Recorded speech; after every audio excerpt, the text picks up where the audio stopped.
Actually 40 minute আগে এখানে মানে এখানে তোমার পাইপ লাইনের কাজ চলছিল।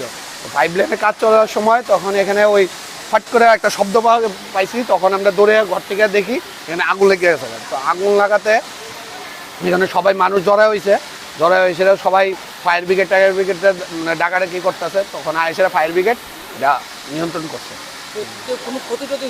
না ক্ষতি না, ওই পাশের বাড়িতে ওই একটু সাইডে ওয়ালে আগুন টাগুন লাগছে।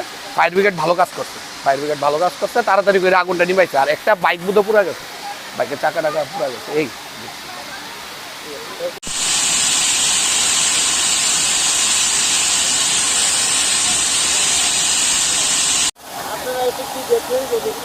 না ঘটনা প্রথমে আমরা খবর পাই এখানে ওই গ্র্যান্ড হাউস ক্লাবের সামনে এখানে একটা লাইন গেছে, আগুন লাগে। হ্যাঁ, আয়া দেখি যে অনেক বিশাল আগুন, এখনো গ্যাস বের হচ্ছে, আগুন আয়ত্তে এনেছি আমরা খুব অনেক চেষ্টা করে। হ্যাঁ, এ নিয়ে দুইটা টার্ন আউট, ওয়াটার ট্যান্ডার দুইটা, আর একটা ছোটো গাড়ি। দেখলাম এখানে একটা মাটি খনন করা আছে, আমার যেমন কোনো আগে কোনো লিক ছিল। হ্যাঁ, ও খনন করার সময় মানে এই দুর্ঘটনাটা ঘটে। না, এরকম কোনো ঘটনা হয়নি। এখন গ্যাস অনবরত লিক হচ্ছে, আগুনটা নেই।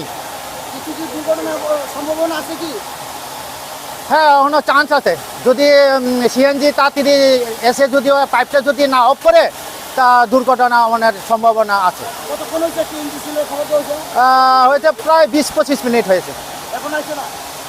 একবার ওরা টিম এসে আবার বললো ওই যে যারা গ্যাসটা অফ করে ওরা আসবে, ওরা আসার পরে ওই গ্যাসটা যে বের হচ্ছে ওটা নেভাবে। হ্যাঁ, আমরা এখন ওটার জন্য অপেক্ষা করে আছি। আমার নাম হলো LFM মনোজ দেববর্মা, আমি MG বাজার ফায়ার স্টেশন।